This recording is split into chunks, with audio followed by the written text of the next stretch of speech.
बिस्मिल्लाहिर्रहमानिर्रहीम, अस्सलाम वालेकुम and a very good morning. Good morning public में आपको खुश आमदीद कहूँगी। मैं हूँ अरमला हसन। उम्मीद करते हैं आप बिल्कुल ठीक ठाक होंगे, मज़े में होंगे, सुबह अच्छी हुई होगी। मैं मज़े में होंगे रोज़ इसलिए कहती हूँ कि आप नहीं भी है तो कोई बात नहीं, मेरी बात सुन के शायद आप थोड़ा सा हो जाएं, क्योंकि ये बड़ा ज़रूरी है। सुबह सुबह कभी कभी आपका नहीं दिल कर रहा होता कुछ भी जो कह लें अच्छा करने का, नहीं कुछ भी ऐसा कि आपका मूड उससे अच्छा हो जाए। कभी कभी सुबह उठते हैं तो आपका मूड इतना अच्छा नहीं होता, आप इतने प्रोडक्टिव फील नहीं कर रहे होते, आपका काम पे जाने का दिल नहीं कर रहा होता। तो इसी सूरत हाल में सिर्फ कोशिश ये करनी चाहिए कि ज़बरदस्ती करें, अपने साथ उठे और काम पे जाएं, क्योंकि जाना तो पड़ेगा, काम तो करना पड़ेगा। इससे कोई छुट्टी या राह फरार आपको नहीं मिल सकता। लेकिन कल अगर आप लाहौर में मौजूद थे तो आपने सुपर मून का जो एक दिल फरेब नज़ारा है वो देखा होगा। लाहौर समेत मुख्तलिफ पाकिस्तान के और दुनिया के जो मुख्तलिफ शहर हैं या मुल्क हैं उसमें सुपर मून दिखा गया। और वो जो सुपर मून का जो मंज़र था, इट वाज़ वेरी डिलाइटफुल, क्योंकि उसमें बहुत आबोताब के साथ जो है ना चांद चमक रहा था और उसकी जो लाइट थी, it was suppose to be blue but obviously बादल थे और सारी चीज़ें थी। उसको ऑब्जर्व किया गया। बहुत सारे लोगों की मैं इंस्टा स्टोरीज देख रही थी और उन्होंने रात को कैप्चर किया था। 11 PM ऑनवर्ड्स वो देखा गया है। सो लिहाजा आप में से जो लोग हैं जिन्होंने देखा है, ये भी वैसे अल्लाह ताला की कुदरत है। बहुत सारी चीज़ें हम एक्सपीरियंस करते हैं और देखते हैं और कभी कभी आपको रियलाइज़ होता है कि क्या चीज़ें हैं और क्या इसका मैकेनिज़्म या सिस्टम है जिसको हम नेचर कहते हैं। So it's part of that. दूसरी जानिब जी, आपको पता है सियासत के अंदर भी कुछ खबरें आती रहती हैं। सुबह सुबह अखबार के अंदर हमें कुछ ऐसी खबरें देखने को मिलती हैं जी। सुप्रीम कोर्ट ने जो ऑडियो लीक्स है, इस्लामाबाद जो हाई कोर्ट है उसको कार्रवाई से रोक दिया है, ये भी एक खबर है। दूसरी जानिब 190 मिलियन पाउंड जो केस है, रेफरेंस है, उसमें एहतसाब अदालत को भी फैसले से रोक दिया गया है। इस पर भी बात करेंगे। लेकिन दूसरी जानिब साबिक जो DG ISI फैज़ हमीद की गिरफ्तारी के बाद हुकूमत मज़ीद गिरफ्तारियों का इंदिया दे रही है और साथ साथ अदलिया से भी मुतालबा करी है कि वो साबिक जजेस के खिलाफ कार्रवाई करे। दूसरी जानिब बानी PTI ने खदशे का इजहार किया है कि फैज़ हमीद को मेरे खिलाफ वादा माफ गवाह बनाया जाएगा और उससे बयान दिलवा कर मुझे मिलिट्री कोर्ट में भी ले जाया जाएगा। अब सवाल यहाँ पे ये पैदा होता है कि क्या जनरल जो साबिक जनरल फैज़ हमीद साहब हैं बानी PTI के खिलाफ वादा माफ गवाह बनेंगे और क्या साबिक जजेस के खिलाफ कार्रवाई होने जा रही है। साथ साथ एक अहम खबर, जैसे मैंने आपको पहले बताया कि इस्लामाबाद हाई कोर्ट ने बानी PTI की 190 मिलियन पाउंड केस बंद करने के नैब के पुराने फैसले की रिकॉर्ड फराहमी की दरख्वास्त पर ट्रायल कोर्ट को केस का हतमी फैसला सुनाने से रोक दिया है। ये सारी सूरत हाल किस तरफ जा रही है, डॉक्टर हामिद खान अल-मशरकी साहब हमारे साथ मौजूद हैं, उनको हम खुश आमदीद कहते हैं। Thank you very much doctor साहब, good morning, I hope you are doing well. पहले तो आप मुझे ये बताएं, आपने सुपर मून देखा है?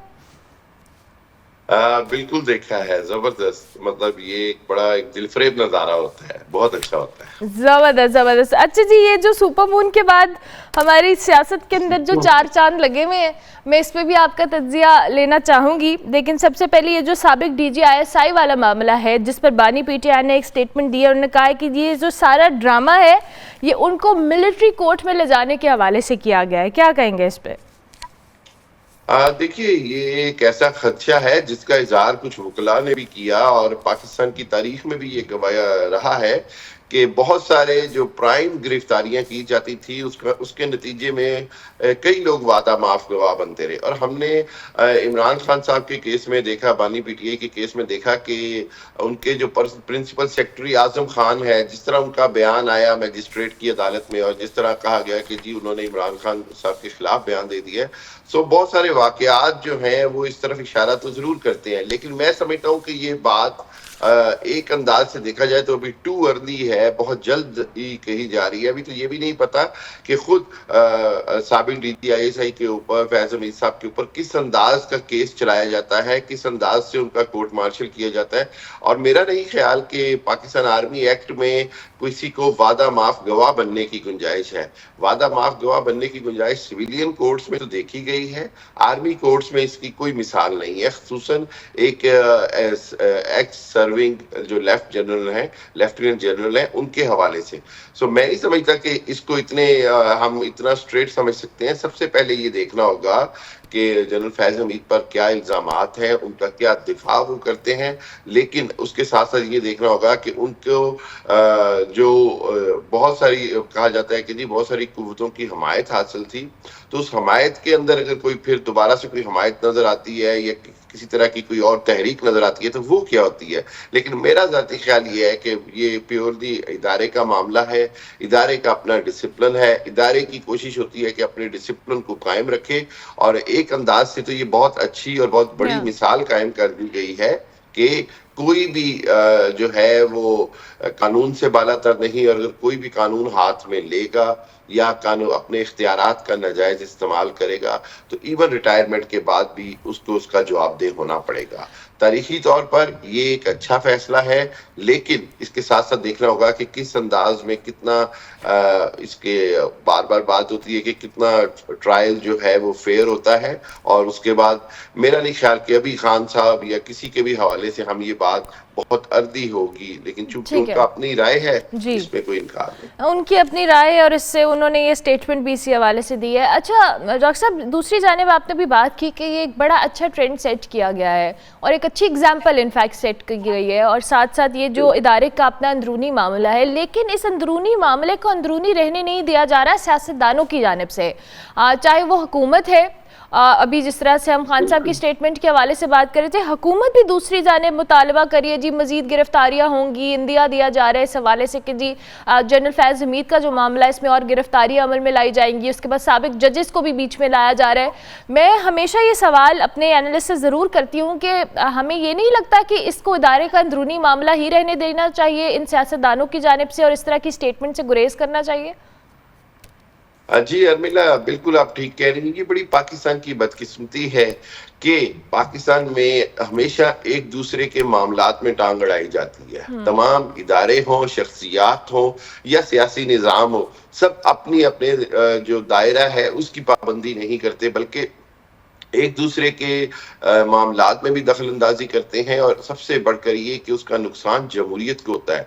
जमहूरियत का हुस्न ये है कि तमाम इदारे, तमाम शख्सियात, तमाम पॉलिटिकल पार्टीज अपने अपनी हदूद में रहकर काम करें। लेकिन यहाँ पर तो मामला ही और है, यहाँ पर तो पॉइंट स्कोरिंग की जाती है, सियासी तौर पर उस पर सबकत ले जाने की बात की जाती है। और अभी आपने देखा कि हुकूमत जिस अंदाज में इसके ऊपर कर रही है, इससे ये हुकूमत को कोई मदद नहीं होगी, बल्कि हुकूमत खुद एक जो कानूनी और एक जो आर्मी कोड का जो एक मैं समझता हूँ एक स्टैंडर्ड प्रोसीजर है, उसको मशकूक बना देगी। उसको ये देखना होगा, या उसके अंदर इस तरह की मुदाखलत ना करें कि उससे सवालात जन्म लें। हुकूमत का काम नहीं होता कि कोई भी जारी ट्रायल और खुसूसन मिलिट्री ट्रायल के अंदर किसी किस्म का भी कमेंट करे या किसी किस्म की भी मुदाखलत करे या कोई भी ऐसा मुतालबा करे, क्योंकि एक अंदाज से देखा जाए तो ये एक इदारे की कार्रवाई है। इदारे ने अपनी कार्रवाई कानून और आइन के मुताबिक करनी होती है।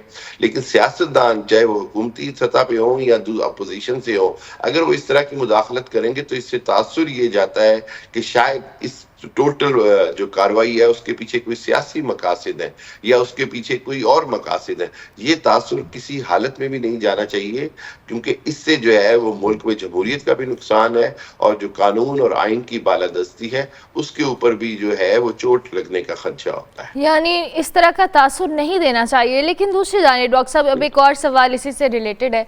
जाहिर है आपने कहा कि इसको इदारे का अंदरूनी मामला रहने देना चाहिए और सियासतदानों को इससे इज्तनाब करना चाहिए, लेकिन दूसरी जानिब जनरल फैज़ हमीद का जो मामला है उसको डायरेक्टली बानी पीटीआई से उसको जो कह ले जोड़ा जा रहा है कि उनकी हुकूमत के दौरान जिस तरह से उनको फैसिलिटेट किया गया, और फिर उसके बाद बानी पीटीआई का एक बयान आया कि जी मिलिट्री कोर्ट का मामला है या उनके ट्रायल का मामला है, इससे मेरा कोई लेना देना नहीं। और अब दोबारा से उनकी स्टेटमेंट का इस तरह से आना कि जी ये सारा जो ड्रामा रचाया गया है ये मुझे मिलिट्री कोर्ट में ले जाने के लिए किया गया है। सो बानी पीटीआई भी इसमें कहीं ना कहीं चीज़ों को ट्रिगर करने में या उसको मशकूक करने में अहम किरदार अदा कर रहे हैं। पहले ओन करना फिर डिसोन करना, ये सारी चीज़ें उनके अगेंस्ट जा रही हैं।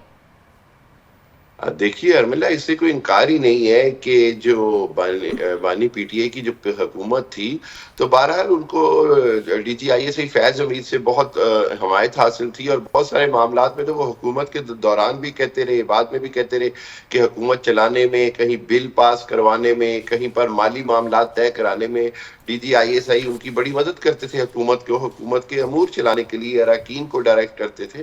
सो अगर बानी पीटीआई ये कहें कि उनका उनसे कोई ताल्लुक नहीं, तो ये कहकर उनकी जान नहीं छूटेगी, बल्कि हकीकत तो ये है कि बानी पीटीआई ने ये मेरा ख्याल है एहसास कर लिया है कि उनको बहरहाल कहीं न कहीं जनरल फैज़ हमीद को बिला वास्ता तौर पर या बिलवास्ता तौर पर उनको कहीं न कहीं उनको दिफा करना पड़ेगा, और अगर वो नहीं करेंगे तो शायद वो तमाम उँगलियाँ जो जनरल फैज़ हमीद पर उठ रही हैं वो इनकी तरफ आएँगी।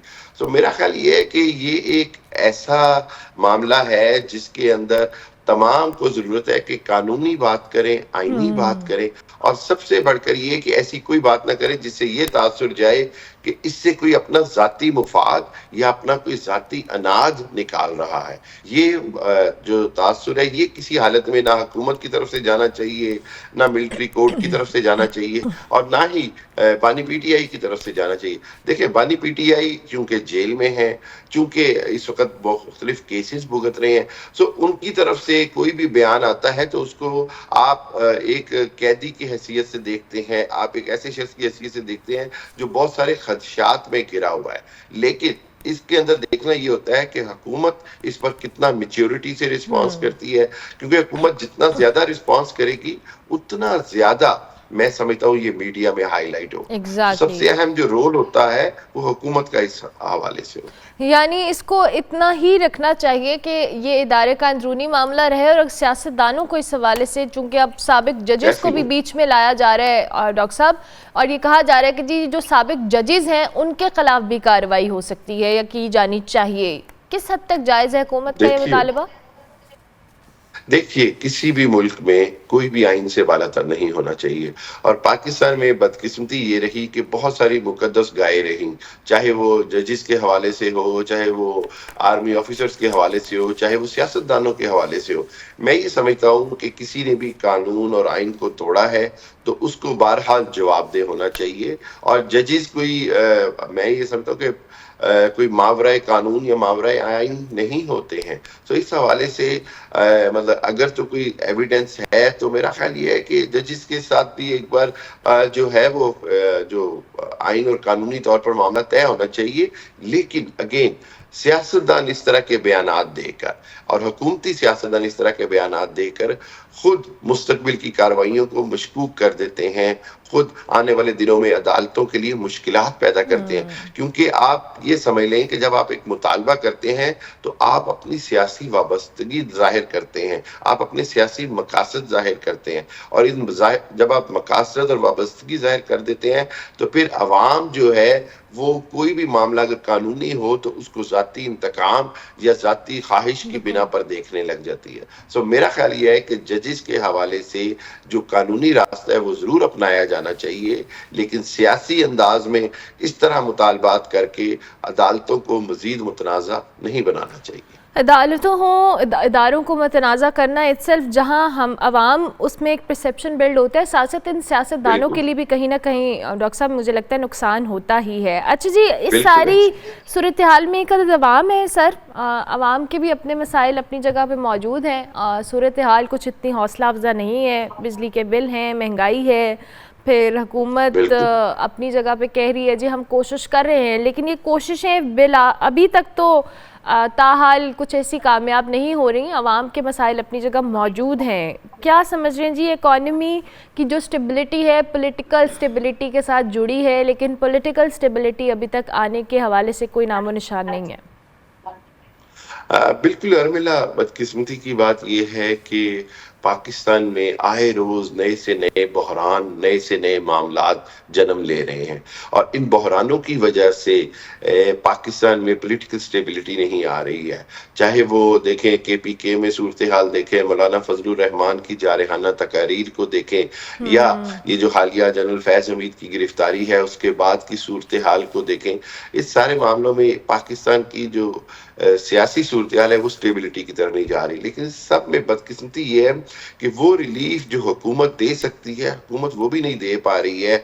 अभी हमने देखा कि नवाज़ शरीफ साहब ने जो पंजाब में बिजली के बिलों के हवाले से रिलीफ़ का अंदिया दिया था, उस पर भी अमल दरामद जो है वो नहीं हो पा रहा या मशकूक हो गया है। 200 यूनिट के सार्फिन के हिसाब से या ₹14 यूनिट की रियायत देने के हिसाब से।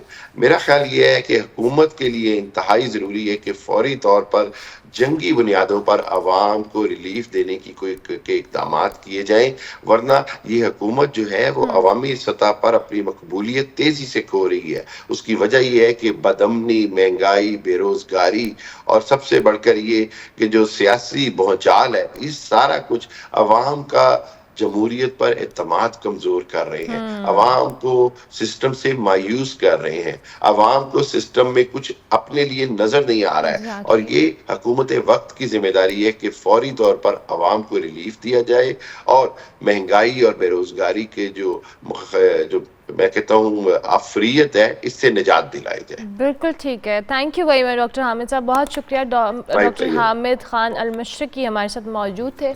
मौजूदा सियासी सूरत हाल पे अपना तज्ज़िया दे रहे थे, उसके साथ साथ उनके मुताबिक हुकूमत वक्त को फ़ौरी तौर पर ऐसे इक़दाम लेने पड़ेंगे जिससे आवाम को कहीं ना कहीं रिलीफ़ की सूरत हाल नज़र आए। हम ब्रेक लेंगे, ब्रेक के बाद वापस आएंगे। आप देखते रहिए गुड मॉर्निंग पब्लिक।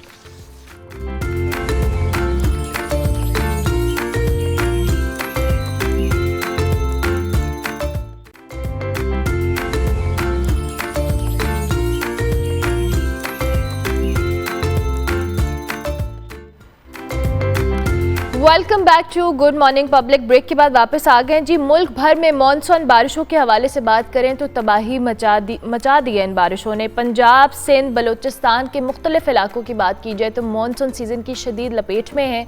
जहां मुख्तलिफ अजला में होने वाली बारिशों ने तबाही मचाई है, वहां हमारे पास जो स्टैटिस्टिक्स हैं उसके मुताबिक 195 जो अफराद हैं वो जाँ बहक हुए हैं और इसके अलावा 362 इस सारी सैलाबी सूरत हाल में ज़ख्मी हुए हैं, जबकि 2300 से ज़ायद जो घर हैं और इमलाक है उनको नुकसान पहुंचा है। मुल्क भर में इस वक्त बारिशों की सूरत हाल क्या है, हमारे मुख्तलिफ नुमाइंदगान हमारे साथ इस वक्त मौजूद हैं। सबसे पहले रुख करेंगे जी हम चित्राल का, और अपर चित्राल का इलाका है जहाँ पर शदीद बारिशों के बाद जो सैलाबी सूरत हाल है उस हवाले से हमारे नुमाइंदे करीमुल्लाह हमें आगाह कर रहे हैं। जी करीम।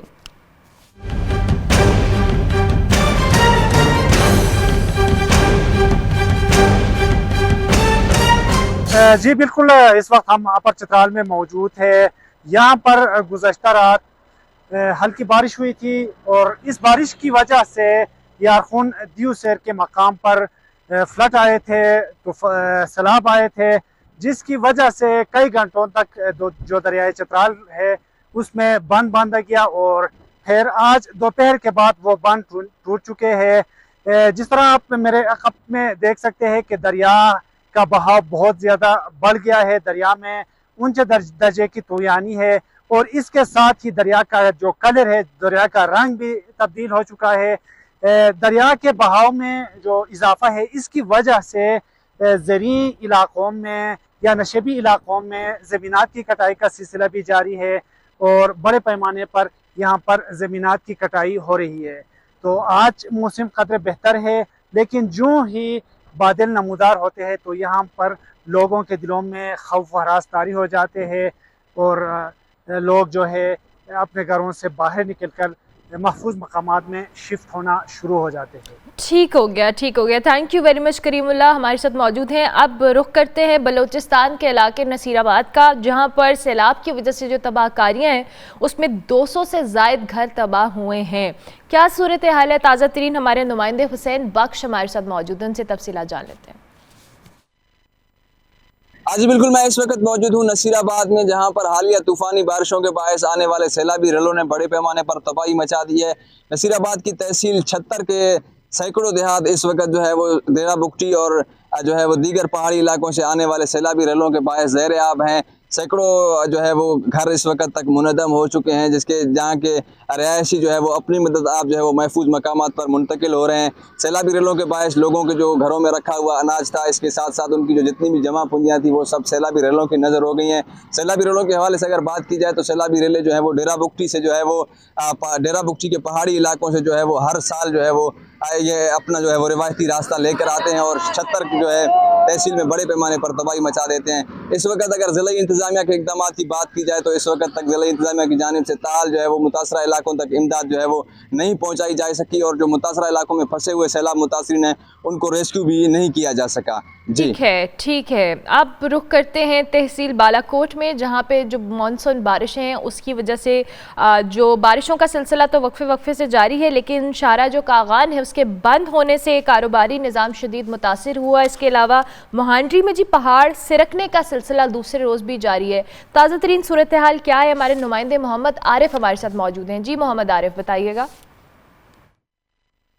जी बिल्कुल, इस वक्त मैं मौजूद हूँ बालाकोट में जो हालिया मानसून की बारिशों ने काफ़ी जो है वो तबाही मचा रखी थी। ताहाल भी जो है वो बारिशों का वक्फे से सिलसिला जो है वो जारी है। दूसरी जानिब बारिशों ने जो है वो सियाती मकामात में भी काफ़ी जो है वो तबाही मचा रखी थी। मनूर नाला आने की वजह से शारा कागान 18 रोज़ कबल जो है वो बंद हो चुकी थी, जिससे 14 रोज़ के बाद जो है वो बहाल किया गया। ताहम जो अभी गुज़िश्ता रोज़ भी पहाड़ जो है वो सुलगने की वजह से मांडरी के मकाम पर दरियाए कुनहार में जो है वो मलबा आने की वजह से झील एक बार फिर जो है उसके बहाव में इजाफा देखा गया है। लोगों में काफ़ी खौफ और हरासत जो है वो फैली गई है। दूसरी जानिब वहाँ के जो मकानात हैं उनको भी ख़तरात जो है वो लायक है। वहाँ के तकरीबन 50 से ज़ायद जो घर हैं उनको खाली करा दिया गया है। दूसरी जानिब ज़िली और तहसील इंतज़ामिया भी वहाँ पर मौजूद है, जहाँ पर जो है वो मकानात को खाली करने में मसरूफ़ है। ज़िली और तहसील इंतज़ामिया ने जो तमाम महकमे थे उनको जो है वो हाईलाइट कर दिया गया है ताकि किसी भी नाखुशगवार वाक़यात से निपटने के लिए हर वक्त तैयार रहते हैं।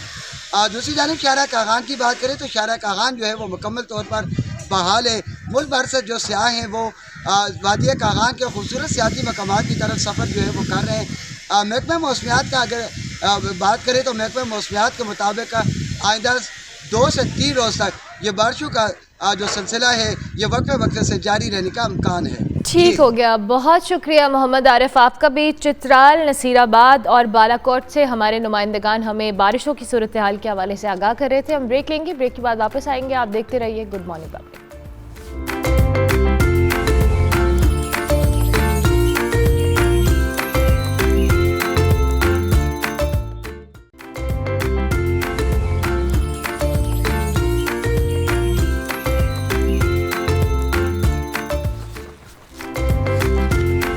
Welcome back to good morning public. Break के बाद जी अब आपकी मुलाकात हम पाकिस्तानी हीरो से कराएंगे। खेलों के मैदान की बात करेंगे। गुज़िश्ता हफ्ते जी मलेशिया के अंदर जो खेली गई एशियन इंडोर रोइंग चैम्पियनशिप है उसमें पाकिस्तान की जो रोइंग टीम है उसने बड़ी शानदार कारकर्दगी का मुजाहरा किया है और पाकिस्तानी टीम ने रोइंग चैम्पियनशिप में 5 गोल्ड, 5 सिल्वर और 4 ब्रॉन्ज मेडल अपने नाम किए हैं।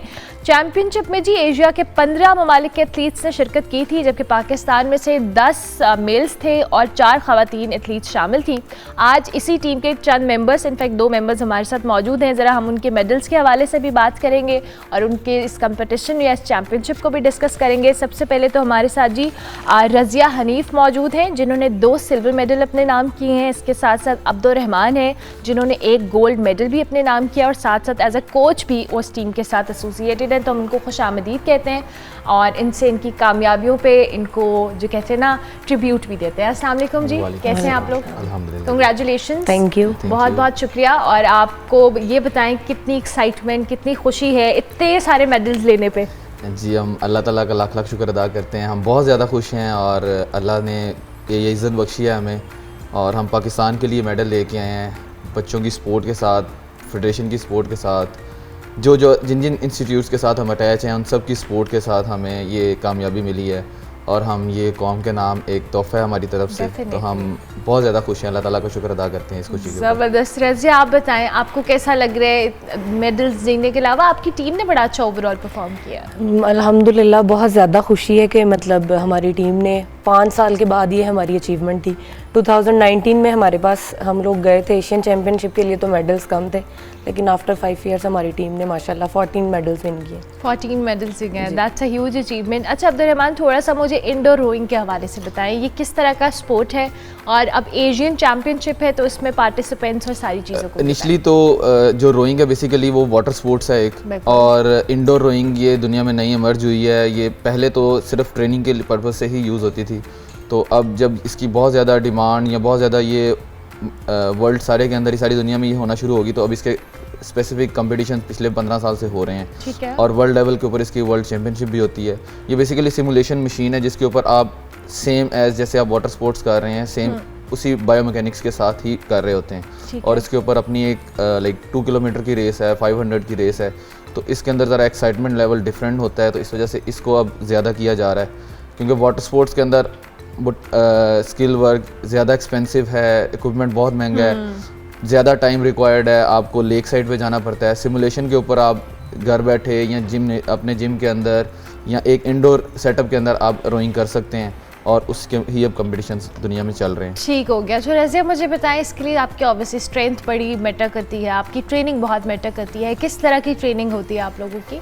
ये हम लोग हमारे डिफरेंट ट्रेनिंग प्लान्स होते हैं, क्योंकि सर अब्दुर्रहमान मेरे कोच हैं, तो मतलब पाकिस्तान टीम के भी वो कोच हैं, तो ये ट्रेनिंग हमें बताते हैं। उसमें साथ में हमें जिम ट्रेनिंग भी करनी होती है, साथ में फिटनेस भी करनी होती है, और साथ में अपनी जो मशीन रोइंग है उसकी ट्रेनिंग भी हम लोग। तो आप कितने साल से स्पोर्ट के अंदर हैं? मैंने वैसे ये गेम स्टार्ट की थी 2011 में, यूनिवर्सिटी में ही आके, पंजाब यूनिवर्सिटी में मैंने एडमिशन लिया था, तो वहीं पे आके मुझे पता चला था कि ये रोइंग होती क्या है, बेसिकली वहाँ से मैंने स्टार्ट की थी। तो वाई रोइंग, कोई और स्पोर्ट क्यों नहीं? मैं वैसे स्कूल लेवल से ही स्पोर्ट्स करती थी, वॉलीबॉल, बास्केटबॉल, साइकिलिंग, लेकिन जब मैं यूनिवर्सिटी में आई तो मुझे ये इंटरेस्टिंग लगी, तो फिर आगे एज अ मतलब इसको मैंने चूज किया। हाँ जी। ओके। अच्छा, अब जब ट्रेनिंग के हवाले से जैसे इन्होंने कहा रज़िया ने कि पंजाब यूनिवर्सिटी में वहाँ ट्रेनिंग करती हैं, ओवरऑल यहाँ की फेडरेशन किस तरह से है, ऑपरेट कर रही है, अच्छी उनकी कंट्रीब्यूशन है, और आपकी फैसिलिटीज़ को लेके आप लोगों को क्या चैलेंजेस रहते हैं?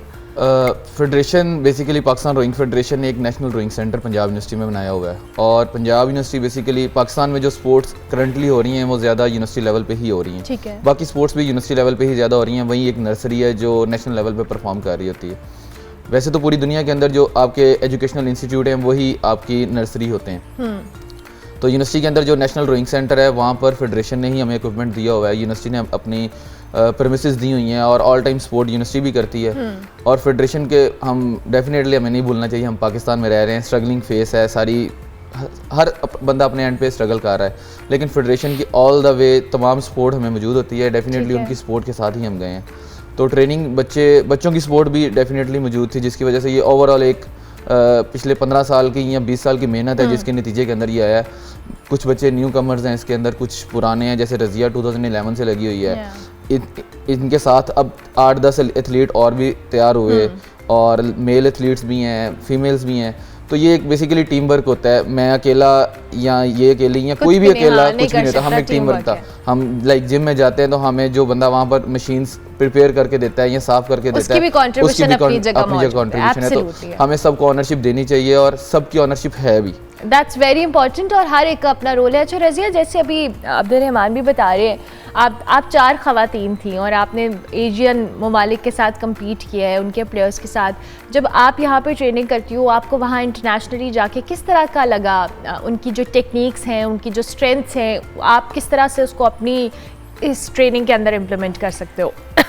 ऑब्वियसली कि वहाँ का जो एक्सपीरियंस था एक बड़ा अच्छा एक्सपीरियंस था, और मतलब हम लोगों ने देखा कि मतलब सीखा वहाँ से। ऑब्वियसली आप किसी भी प्लेटफॉर्म पे जाते हो तो आप वहाँ से कुछ ना कुछ लर्न करते हो, तो ऑब्वियसली हम लोगों ने भी सीखा है कि नेक्स्ट हमारी मतलब जो, क्योंकि हम लोग गोल्ड क्यों नहीं विन कर सके, क्योंकि मेरे 2 सिल्वर थे, तो नेक्स्ट इंशाल्लाह गोल्ड जीता है ना इन्होंने, वो इन्होंने जीता है। मैंने अपने इवेंट्स में मतलब जो हमारा था मिक्स रिले, उसमें हम लोगों ने थाईलैंड ने हमें बीट किया था, हमारा सिल्वर मेडल था, और जो ओपन रिले था उसमें गर्ल्स का, उसमें हम लोगों को बीट किया था ईरान ने। सही है। तो ऑब्वियसली उनकी टीम मतलब हमारी शायद थोड़ी ट्रेनिंग उस लेवल की या थोड़ी वो कम थी। नेक्स्ट टाइम इंशाल्लाह हम उसको मजीद बेहतर करने की कोशिश अच्छा, करेंगे। मुझे सॉरी मैं आपको इंटरप्ट कर रही हूँ, इंडियन टीम भी थी पार्टिसिपेंट, उनकी क्या सिचुएशन थी, उनकी ट्रेनिंग्स या उनकी टेक्निक्स, क्योंकि हम हमेशा इंडिया के साथ कहीं ना कहीं कम्पीट कर रहे होते हैं, अब चूंकि एशियन कंट्रीज़ को हम बिल्कुल डिस्कस कर रहे हैं, तो उस हवाले से बताएं।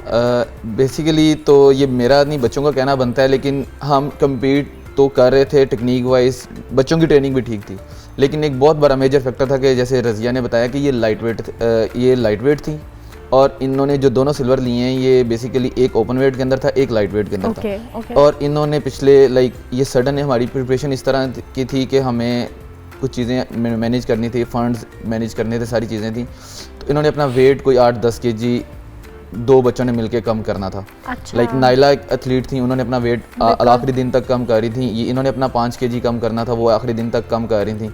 तो इस तरह की प्रॉब्लम थी, जिसकी वजह से जब ओपन वेट के साथ इन्होंने कम्पीट किया तो डेफिनेटली ओपन वेट अब 70-80 kg की लड़की है, ये 60 kg की है, तो ये मेजर एक डिफरेंस था जिसकी वजह से हमारे रिजल्ट्स के अंदर एक फ़र्क पड़ा है। ठीक है। बाकी ओवरऑल हम एशिया के अंदर हम रिकॉर्ड होल्डर भी हैं, और एशिया के अंदर हमारी बहुत अच्छी परफॉर्मेंस है, और हमारे बच्चे लास्ट वर्ल्ड के अंदर भी ओपन वेट के अंदर हम 8th हुए थे, और लाइट वेट के अंदर हम ब्राउन्ज मेडलिस्ट थे।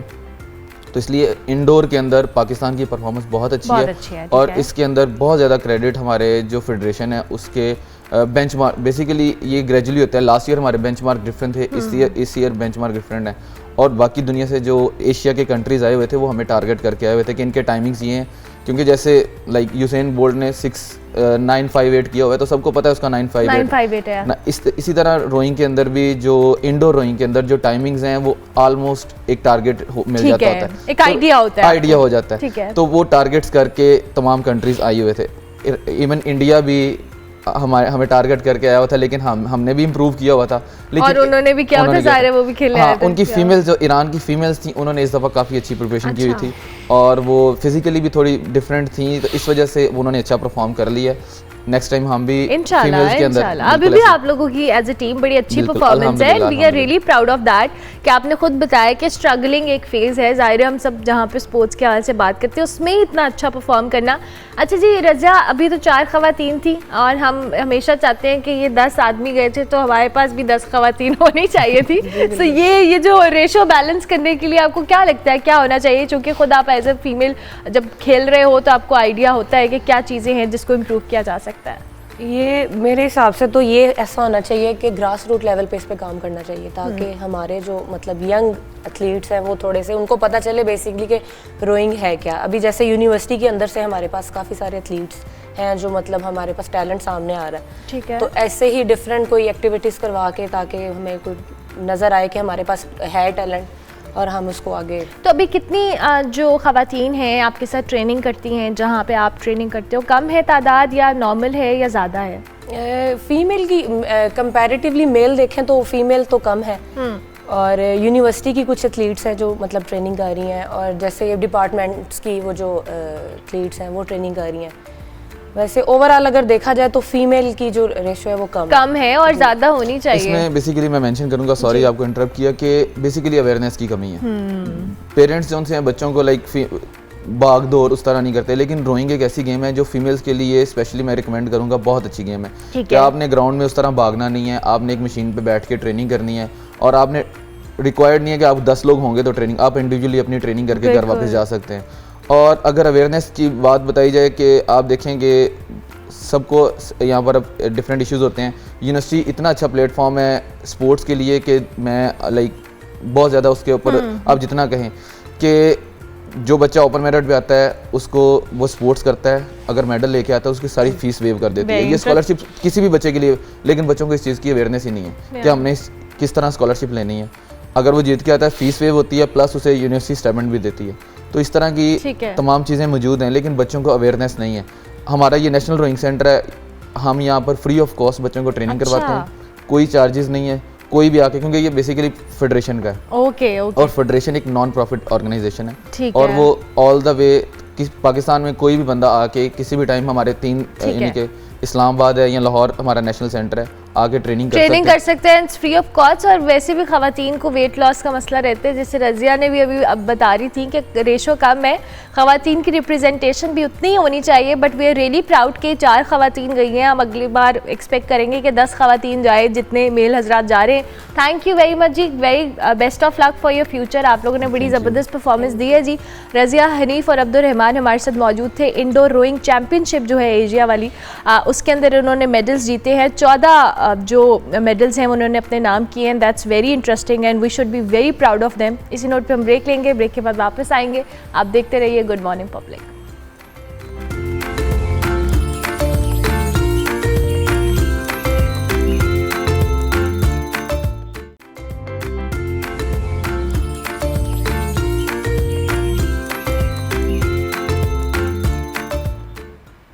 Welcome back to good morning public. अब बात करेंगे मंकी पॉक्स के हवाले से। तो पाकिस्तान के अंदर इसके केसेस रिपोर्ट हो रहे हैं। 11 केसेस जी टोटली रिपोर्ट हो चुके हैं। पंजाब और खैबर पख्तूनख्वा में बात की जाए तो 4-4 केसेस हैं, जबकि बलूचिस्तान और सिंध में 1-1 केस रिपोर्ट हुआ है। जबकि कल इस्लामाबाद एयरपोर्ट से जो मंकी पॉक्स है उसका एक मुश्तबा केस जो है वो रिपोर्ट हुआ है और इस्लामाबाद एयरपोर्ट से उसे पिम्स हॉस्पिटल मुंतकिल कर दिया गया है। पंजाब में भर में जी 6 सरकारी जो हॉस्पिटल्स हैं उस पे मंकी पॉक्स के मरीजों के लिए वार्ड्स कायम किए गए हैं। और पंजाब हुकूमत ने मंकी पॉक्स पर डॉक्टर जावेद अकरम की सरबराही में एक टेक्निकल कमेटी तश्कील दे दी है। और कमेटी जो है तभी अमले के हवाले से बात की जाए या एयरपोर्ट अमले के हवाले से उसकी ट्रेनिंग पर भी काम करेगी। इसी हवाले से जबकि महकमा सेहत सिंध है उसने भी अस्पतालों को एडवाइजरी जारी कर दी है। पंजाब के अंदर क्या सूरत हाल है और जिस कमेटी का हम जिक्र कर रहे हैं, डॉक्टर जावेद अकरम साहब हमारे साथ मौजूद हैं, उनको खुश आमदीद कहते हैं। Thank you very much doctor साहब, बहुत शुक्रिया आपके वक्त का। सबसे पहले तो मैं ताज़ा तरीन सूरत हाल इस मंकी पॉक्स के हवाले से आपसे जानना चाहूँगी। 11 केसेस रिपोर्ट हुए हैं, क्या ये वाकई तशवीशनाक बात है या इस पर अभी पैनिक करने की ज़रूरत नहीं है, ये अंडर कंट्रोल है सूरत हाल? बहुत शुक्रिया जी। ये देखें, मंकी पॉक्स कोई नई बीमारी नहीं है और ना पाकिस्तान में ये नहीं है।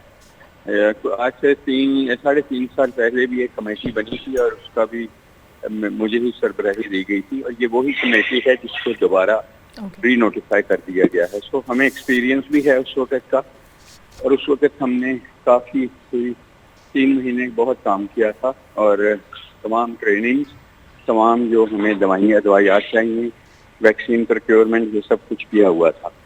तो अब ये संडे को रात को हुई नोटिफाई, तो मंडे की मॉर्निंग में कल यानी हमने तो 3 घंटे की मीटिंग ली जिसमें हमने सारे पहलू इसके बीमारी के देखे, खासकर ये पहलू देखे जो ट्रेनिंग, टीचिंग, पब्लिक अवेयरनेस और आज इश्तिहार भी हमने मेजर न्यूज़पेपर में और मीडिया के साथ मिलकर हमने कंपेन कराई है कि पैनिक नहीं हो, डेफिनेटली अलार्म रहना चाहिए, एहतियात होनी चाहिए।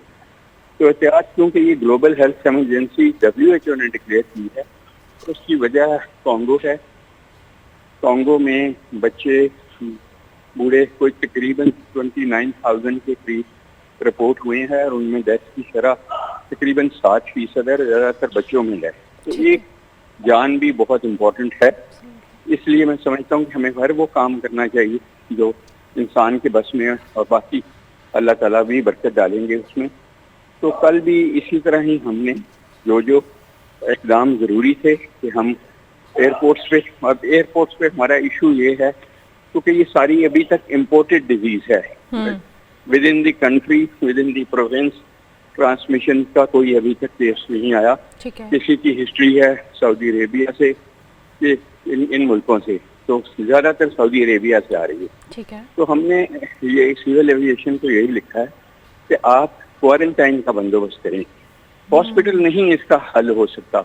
हॉस्पिटल में हम कभी भी इन लोगों को नहीं जाएंगे जो मंकी पॉक्स से सफ़र कर रहे हैं अनलेस कि उनको सीरियस बीमारी नहीं है। ठीक है। और 90% को सीरियस नहीं होती। हॉस्पिटल ले जाने का मकसद ये है कि अब बाकी वहाँ जो लोग दाखिल हैं, जो मरीजों के लवाकीन आ रहे हैं, उनमें फैलाएंगे। तो इसलिए हमने कहा साथ कोई होटल्स लें एयरपोर्ट्स के और उनको आइसोलेशन फैसिलिटीज़, क्वारंटाइन फैसिलिटीज़ अव्वल तो परमानेंट होनी चाहिए। हर बीमारी के लिए कोई ना कोई आती रहनी है इन फ्यूचर भी। तो इसलिए हमें उनसे किया और अपने उनको कहा कि लोग नॉमिनेट करें कि किस तरह एयरपोर्ट पे स्क्रीनिंग में वो सस्पेक्टेड केसेस देख सकते हैं। ठीक है। और फिर जाहिर है उसके टेस्ट करने होंगे, टेस्टों का भी हमने इंतजाम कर लिया PCR का लाहौर में, ठीक है। साउथ पंजाब में और नॉर्थ पंजाब में, ताकि हमें देर ना हो, हम within 2 to 3 our result ले लें। और अगर वो नेगेटिव है तो वो बंदा अपने घर जा सकता है, अगर पॉजिटिव है तो ऑब्वियसली फिर उसकी आइसोलेशन जारी अच्छा रहेगी। डॉक्टर साहब, आपने भी बात की कि ये पहले भी कमेटी बनाई गई थी और ये पहली दफ़ा आने वाली बीमारी नहीं है। ज़ाहिर है आपने कहा कि तैयारी हमारी पूरी है, लेकिन अब वैक्सीनेशन को लेकर, तिबी अमले की ट्रेनिंग को लेकर, और जिस तरह से आप आइसोलेशन के हवाले से आपने सिविल एविएशन का जिक्र किया है, हॉस्पिटल्स के अंदर आपने कहा मरीज़ों को नहीं लेके जा सकते, लेकिन ज़ाहिर है ट्रीटमेंट तो होगा और सारी चीज़ें, अगर हम वैक्सीनेशन की बात करें या दीगर चीज़ों की बात करें तो उसके लिए क्या इंतजामात हैं? देखें 90% जो पेशेंट्स हैं उनको हॉस्पिटल की ज़रूरत नहीं होती, उनको होम आइसोलेशन करेंगे। ठीक है। जहाँ पे खुदा न खास्ता उनकी ज़िंदगी को ज़रा सा भी खतरा होगा, डेफिनेटली इन 6 हॉस्पिटल्स में हमने आइसोलेशन फैसिलिटीज़, वेंटिलेटर्स, जो भी सपोर्ट है वो मुहैया कर दी है, PPE सब कुछ कर दिया है। और जहाँ तक वैक्सीन का ताल्लुक है, वो अभी 2 वैक्सीन हैं, एक चाइनीज़ की है, CD10, हमने दोनों इम्पोर्ट कर रहे हैं। वो बच्चों के लिए है, वो बड़ों के लिए है। ये वही वैक्सीन हैं जो जिनसे स्मॉल पॉक्स रेडिकेट हुआ था, ये भी कोई नई नहीं है। तो ये इस वक्त तक तो नहीं है हमारे पास, लेकिन वी आर होपिंग कि इन नेक्स्ट फ्यू डेज हमारे पास होगी। हम मैस वैक्सीनेशन हरगिज नहीं करेंगे, हमारी प्रायोरिटी होगी छोटे बच्चे और वो बच्चे जो कैंसर में मुब्तला हैं, ब्लड कैंसर में, ल्यूकीमिया में, इन चीज़ों में, या कोई इम्यूनो कम्प्रोमाइज्ड हैं, गुर्दे बदले हुए हैं, व्हाटएवर, जिनकी इम्यूनिटी बहुत लो है, तो सिलेक्ट करके प्रायोरिटाइज करेंगे। पब्लिक एट लार्ज को ना जरूरत है और ना करेंगे हम। We are watching this disease. ये कहना कि कितना कि आज के हफ्ते बाद क्या होगा, ये अल्लाह के अलावा कोई भी नहीं प्रिडिक्ट कर सकता। बेशक, कोई साइंसदान डॉक्टर नहीं कर सकता, अल्लाह बेहतर करेंगे इंशाल्लाह। इस वक्त कोई अलार्म की नहीं है, ठीक है, कोई अलार्मिंग चीज़ें नहीं है और इतना पैनिक होने की भी ज़रूरत नहीं है। और ट्रांसमिट होने के हवाले से भी आपने बताया कि ये जो केले कॉन्टेक्ट से होती है। अच्छा डॉक्टर साहब, हमने कोविड के दिनों में देखा था 2 की कोविड से मुख्तलिफ एक चीज़ है, लेकिन जो हमें सबसे ज़्यादा चैलेंजिंग हमारे लिए काम रहा था और जहाँ से ये ट्रिगर हुई थी कोविड भी, वो एयरपोर्ट्स थे और वहाँ पे जो स्कैनिंग है हमने उसको इतना ज़्यादा जो सीरियसली नहीं देखा था। क्या इस बार इस बात को मेक श्योर किया जा रहा है कि जिससे आपने कहा कि ये सूबों के अंदर या शहरों के अंदर नहीं है, ये बाहर से आ रही है बीमारी, तो उसमें एयरपोर्ट्स का या दीगर जो जहाँ से कम्यूट करने के जरिए उनका एक इम्पॉर्टेंट रोल है, उसको मॉनिटर करने के लिए क्या मेक श्योर किया जाएगा? देखें, इंटर सेक्टोरल कोऑर्डिनेशन इंतहाई अहमियत की हामिल है। Unfortunately airports, border security forces, वाइका के बॉर्डर, ये इसका हमारे डायरेक्टली डोमेन में नहीं है पंजाब गवर्नमेंट के। We have to rely on civil aviation authority border. अब कल जो मीटिंग हुई उसमें उनका कोई नुमाइंदा नहीं आया, जिसपे मैंने काफी बर्मी का इज़हार किया। जो आपने बिल्कुल सही पॉइंट आउट किया है कि वो हमारा फर्स्ट लाइन ऑफ डिफेंस है।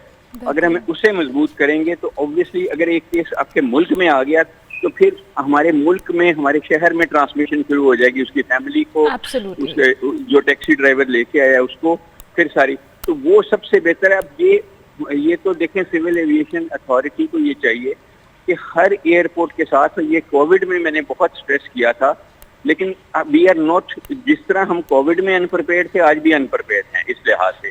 देखें, वहाँ पे आइसोलेशन फैसिलिटीज परमानेंट होनी चाहिए। आइंदा 20 सालों में अगर 2 करोड़ लोगों ने मरना है ना, तो किसी एटॉमिक बम या न्यूक्लियर बम से नहीं मरेंगे, वो मरेंगे तो माइक्रोब से ही मरेंगे, किसी ना किसी जरासीम से मरेंगे, चाहे वायरस है, चाहे बैक्टीरिया या फंगाई है। तो इसलिए देखें, ये नहीं कि जब आपके ऊपर आफत आ जाए तो आप तैयारी करें। हमें तो बहुत अल्लाह मियाँ ने 2019 से लेके अब तक टाइम दिया था कि हम इसकी प्रिपेयर्डनेस करें, रिहर्सल करें, ये सारा कुछ। लेकिन अनफॉर्चुनेटली यहाँ फ्रेगमेंटेड चीज़ें हैं, एक अथॉरिटी के अंदर सब कुछ नहीं है, तो हमें ये मुश्किल पेश आती है। उनके तावन की, उनके ब्लेसिंग्स की, हम एक टीम होके काम करें, तो अगर वो आएंगे भी नहीं और हमसे तावन नहीं करेंगे तो वो हमारे लिए फिर मुश्किल पेश आएगी। और अल्टीमेटली तो उसका रिजल्ट जो है वो हम पे ही आना है, हमारे हॉस्पिटल नहीं ओवरलोड होना है। और ये तो कोविड जो है वो ड्रॉपलेट इन्फेक्शन था, वो सांस से लगता था। ये जरा फर्क है, ये क्लोज कॉन्टेक्ट से लगता है कि जो फिंसी फोड़े को हाथ लग गया या वो जानवर कंटेमिनेटेड है, इसमें एनिमल हेल्थ भी उतनी ही इम्पोर्टेंट है जितनी ह्यूमन हेल्थ है इसको कंटेन करना। ठीक है। अच्छा डॉक्टर साहब, इन द एंड मैं चाहूँगी कि आप हमारे प्लेटफॉर्म से लोगों को भी इस हवाले से ज़रूर गाइड करें कि वो अपने तौर पर क्या एहतियात कर सकते हैं, क्या करनी चाहिए अगर वो ट्रैवल कर रहे हैं या वैसे ही किसी से इन कांटेक्ट आते हैं तो उनको क्या एहतियाती तदाबीर इख्तियार करनी चाहिए। देखें, जो सबसे ज्यादा इस वक्त केसेस रिपोर्ट हो रहे हैं वो कॉन्गो से हो रहे हैं, उसके नेबरिंग अफ्रीकन कंट्री से। अगर आपके कोई रिश्तेदार, कोई मेहमान वहाँ से उन एरिया से आए हैं, इवन सऊदी अरेबिया से आए हैं, उम्रा और हज करके आए हैं और उनको बुखार है, इसकी अलामात वही हैं जो नज़ला, ज़ुकाम, खांसी, बलगम की होती हैं शुरू पे, और इसको आज अगर किसी की वायरस एंटर हुई है तो उसको 1 हफ्ते से 3 हफ्ते लग सकते हैं अलामात आते हुए। अगर उसको कोई ऐसी अलामात हैं तो खुदारा उसको आइसोलेट करें, उसके टेस्ट करवाएं, इसके जो फ्री हैं इन सारे हॉस्पिटल्स में, और कोशिश करें कि उसको क्लोज कांटेक्ट में नहीं रहें, हाई इंडेक्स ऑफ सस्पिशन रखें जब तक कि उसकी इन्वेस्टिगेशन नहीं आती। अगर वो इस स्टेज में आपके पास आया है या के फोड़े फिंसिए हैं तो ये नहीं करें कि इसको एक्नी है, इसको क्या है, इसको हाथ लगाते फिरें, उसके ऊपर क्रीमें लगाते फिरें। अगर आपको बहुत है कि छोटा बच्चा है, आप हाथ लगाना है, आप उसको प्यार करना है और उसको कोई ना कोई रैश निकली हुई है तो कम से कम माएँ या जो भी उसको हैंडल कर रहा है ग्लव्स पहने, डॉक्टर्स भी ग्लव्स पहने सब, क्योंकि वहाँ से ये फैलती है। जानवर, मेरे जो ये भाई हैं स्लॉटर जो करते हैं जानवरों को, उनको भी प्रिवेंशन बहुत ज़रूरी है, उनकी भी हम वैक्सीनेशन करेंगे जैसे ही अवेलेबल हो जाती है, और उनको भी ग्लव्स पहन के हाइजीनिकली करना चाहिए, मास्क पहन के करना चाहिए, और कोशिश ये करनी चाहिए कि कम से कम लोग उस प्रोसेस में इन्वॉल्व हों। खासकर जो जिनको शुगर आती है, ब्लड प्रेशर है, हार्ट की बीमारी है, वो ज़्यादा वल्नरेबल हैं, वो ना करें, जवान लोग कर लें और वो भी एहतियात से करें। तो फिर इंशाल्लाह सबसे बढ़ के हम 95% मुसलमान हैं और हमारा ईमान है कि अल्लाह ताला की मर्जी के बगैर कोई बीमारी किसी को नहीं लग सकती, किसी मुल्क को, किसी शहर को या किसी फर्द को, और अल्लाह ही बीमारी देता है और उसका शिफा देता है। तो उसके आगे दुआ करें, उसकी दुआ ने ही हमें कोविड-19 में एक मौजज़ा करके अल्लाह ने काफ़ी हद तक महफूज रखा था। तो ये मौजज़ा अल्लाह हमारे मुल्क पे, हमारे मुसलमान भाइयों पे, नॉन मुस्लिम्स पे, सब पे ये करे कि अल्लाह इस मुल्क को महफूज रखे। आमीन आमीन। Thank you very much doctor साहब, बहुत शुक्रिया आपके वक्त है। डॉक्टर जावेद अकरम हमारे साथ मौजूद है जी। मंकी पॉक्स के हवाले से डॉक्टर साहब ने कहा है कि अपने तौर पे एहतियात करें, हुकूमत अपना काम कर रही है लेकिन इदारों की कोऑर्डिनेशन इज़ वेरी इंपॉर्टेंट, और फर्स्ट लाइन ऑफ डिफेंस जो है आपका सिविल एविएशन या एयरपोर्ट या इस तरह के जगह हैं जहाँ से ये चीज़ ट्रांसमिट होने के ज़्यादा खदशे हैं, तो उसमें भी कोऑर्डिनेशन रिक्वायर्ड है। सो आई होप कि ये हेल्पफुल रहा होगा, और अपने तौर पे एहतियात करें, पैनिक होने की ज़रूरत नहीं है, और अल्लाह ताला हम सबको अपने हिफ्ज़-ओ-मान में रखे। इसी नोट पे ब्रेक लेंगे, ब्रेक के बाद वापस आएंगे। आप देखते रहिए गुड मॉर्निंग पब्लिक।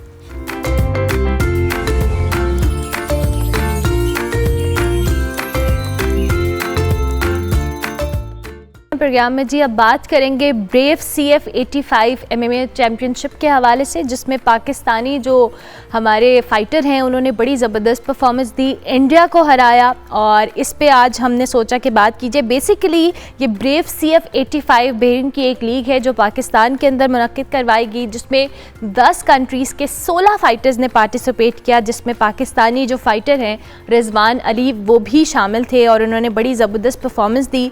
हम थोड़ा सा रिजवान से पहले भी अपने शो के अंदर बात कर चुके हैं और आज ये सेट पर हमें स्टूडियोज़ में ज्वाइन कर रहे हैं, इनसे हम बात भी करेंगे, इस चैम्पियनशिप के हवाले से भी पूछेंगे। Thank you very much Rizwan, good morning, कैसे हैं आप?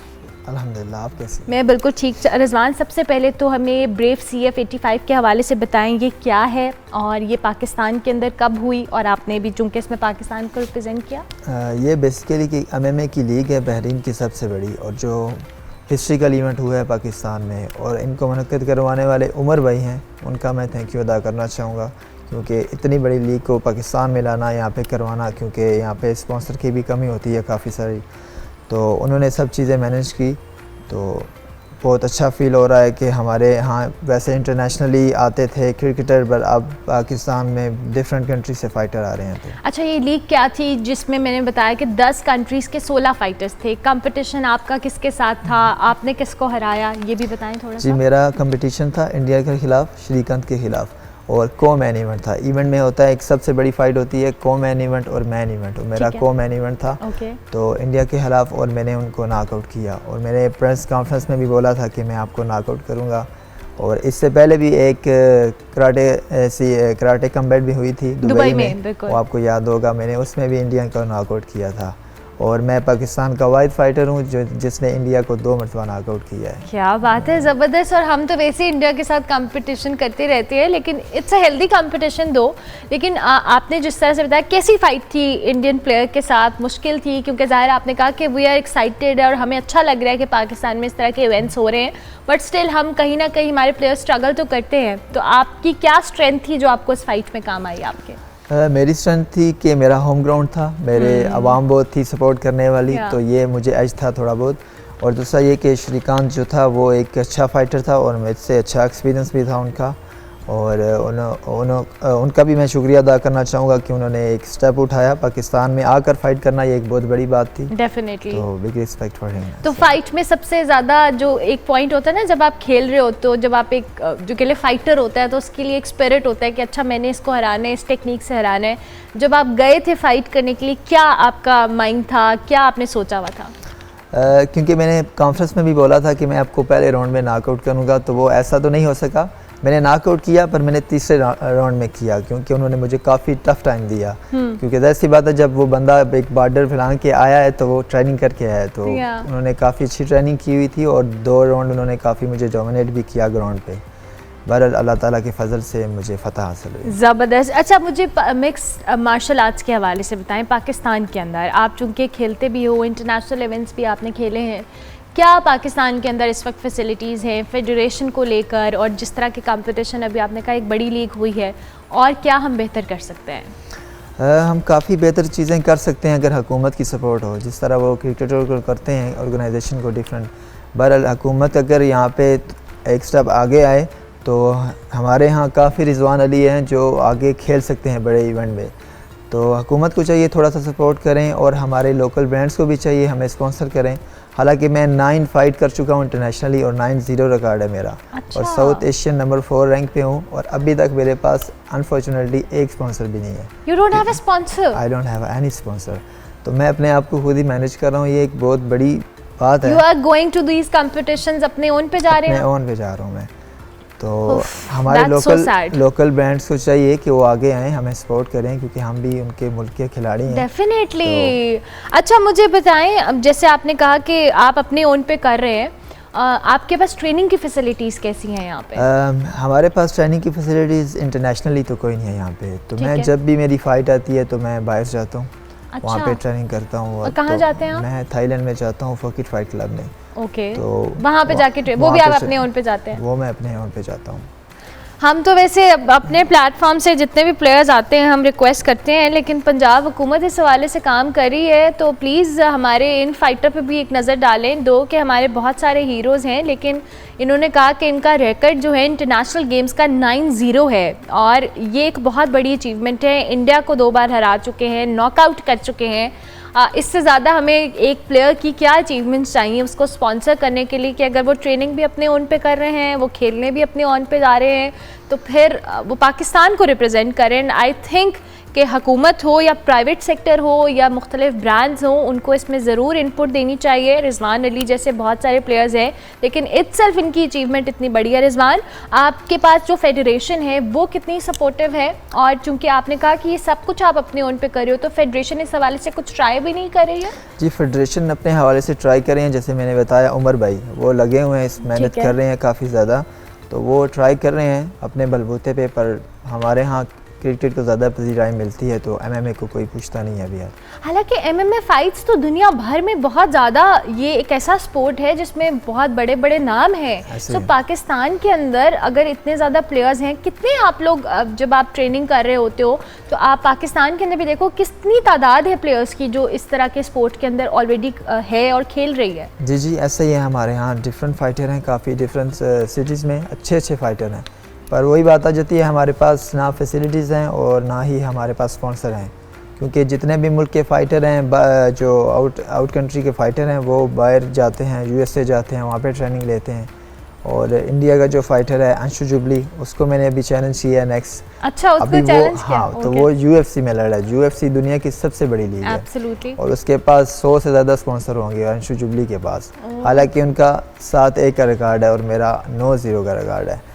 तो ये थोड़ा सीन है। अगर यहाँ पे हमें भी स्पॉन्सर मिले, हम भी जाके ट्रेनिंग करें डिफरेंट कंट्री में, तो हमें भी इतनी कैपेबिलिटी है कि हमें दुनिया का सबसे बड़ा बेल्ट हम पाकिस्तान के लिए लेके आ सकते हैं। अच्छा, मुझे ये बताएं कि आप जब अब जाते हैं थाईलैंड में भी खेलते हैं, क्या चीज़ें फ़र्क हैं? उनका इंफ्रास्ट्रक्चर स्ट्रांग है, उनको सपोर्ट अच्छी है, स्पॉन्सर जैसे आपने कहा कि 100+ स्पॉन्सर इंडियन प्लेयर के पास है, कैसी चीज़ है? लोगों उनकी हुकूमतों की तवज्जो है या वो प्लेयर्स में इतना पोटेंशियल है? क्या ऐसी चीज़ आप ऑब्जर्व करते कि हो? हुकूमत की भी तवज्जो है और दूसरा ये कि उनके लोकल ब्रांड्स जो हैं वो उन्हें बहुत ज़्यादा सपोर्ट करते हैं। लोकल ब्रांड्स जितने भी हैं वो उन्हें स्पॉन्सर करते हैं। और दूसरा ये है कि वो बाहर जाते हैं, वहाँ पे भी उनकी डिफरेंट जो है कोचेज़ होते हैं, 3-3, 4-4 कोचेज़ होते हैं। हम जो है अपने ओन पे कर रहे होते हैं। तो आपका कोई कोच नहीं है? नहीं, हमारा कोच है यहाँ पे है, पर जब आप बाहर जाते हो ऑब्वियसली वहाँ पे आपको पैसे चाहिए फिर आपको पर्सनली कोच हायर करने के लिए, तो वो काफ़ी फाइनेंशियली बहुत ही ज़्यादा बर्डन हो जाता है, ज़ाहिर है। तो हम उतना कर नहीं सकते। That's hard, that's really sad. अच्छा, अब आपका नेक्स्ट कंपटीशन क्या है जिसकी आप तैयारी कर रहे हो? इंशाल्लाह नेक्स्ट दिसंबर में मेरी फ़ाइट है बहरीन में और उसके बाद आप मुझे UFC में देखेंगे बहुत जल्द। इंशाल्लाह। तो बताइए उस फाइट, वो आपने बताया कि आपने एक इंडियन प्लेयर को चैलेंज किया है, सो उसके लिए क्या तैयारी है और अभी आप थाईलैंड जाके अपनी तैयारी करोगे? जी, मैं सोच रहा हूँ मैं USA के लिए जाऊँ और वहाँ पे ट्रेनिंग करें, क्योंकि जो बेस है MMA की वो USA में ही है। वहाँ पे काफ़ी सारे इंटरनेशनल खिलाड़ी हैं, वहाँ पे ट्रेनिंग करते हैं। तो अब यही तैयारी है कि वहाँ पे जाके कैंप करूँ और अपने मुल्क का नाम रोशन करूँ इंशाल्लाह। रिजवान, आपने जिस अभी चैम्पियनशिप का जिक्र किया, ये एक प्रो चैम्पियनशिप है, इसके अलावा भी पाकिस्तान के अंदर इस तरह की चैम्पियनशिप्स होती हैं MMA की, वो कैसी हैं? वो जो चूँकि हम इनिशियल लेवल या ग्रास रूट लेवल की बात करते हैं, क्या वो इतनी कॉम्पिटिटिव हैं? जी, यहाँ पे काफ़ी सारी अच्छी लीग भी हैं, पर उनके भी पास भी इतने स्पॉन्सर नहीं है कि वो रेगुलर हो सके। तो साल में एक कंपटीशन प्लेयर जो है वो ज़ाया हो जाता है इस तरह। एक प्लेयर को, अच्छे प्लेयर को साल में 3 कंपटीशन चाहिए, हेल्दी कंपटीशन 3 कंपटीशन चाहिए मिनिमम। तो इस तरह अगर स्पॉन्सरशिप उनके पास नहीं होती तो वो फिर इवेंट नहीं करवा सकते। तो फिर इस तरह हमारे यहाँ काफ़ी ज़्यादा फाइटर हैं जो अभी तक इंतज़ार कर रहे हैं फाइट का। That's so sad, लेकिन we are so proud of Rizwan. आप बहुत अच्छा काम कर रहे हैं, दो के अपने ओन पे कर रहे हैं। We are really sad for that, but thank you so much कि आप हमें इतनी अच्छी एक्साइटमेंट वाली खबरें देते हैं। रिजवान अली जी MMA फाइटर हमारे साथ मौजूद हैं, इंडिया को हरा चुके हैं 2 बार, 9-0 का इनका रिकॉर्ड है। लेकिन सबसे अफसोस की बात यह है कि इनके पास एक भी स्पॉन्सर नहीं है। ये जो भी कर रहे हैं अपने ओन पे कर रहे हैं। हम अपने प्लेटफॉर्म से, मैं अपने शो से रिक्वेस्ट करूंगी हुकूमत पंजाब से, मुख्तलिफ ब्रांड से, कि प्लीज़ अपने प्लेयर को ओन करें। इनको स्पॉन्सर्स की ज़रूरत है ये, ताकि और बेहतर खेलें। इनके पास अगर स्पॉन्सर होंगे तो ये बहुत बेहतर अंदाज में अपनी ट्रेनिंग भी कर सकते हैं और पाकिस्तान का नाम रोशन भी कर सकते हैं। प्रोग्राम का वक्त ख़त्म हुआ। इंशाल्लाह मेरी आपसे मुलाकात होगी कल। फीडबैक हमारे सोशल मीडिया हैंडल्स पर लाजमी दीजिएगा। कल तक के लिए अल्लाह हाफ़िज़।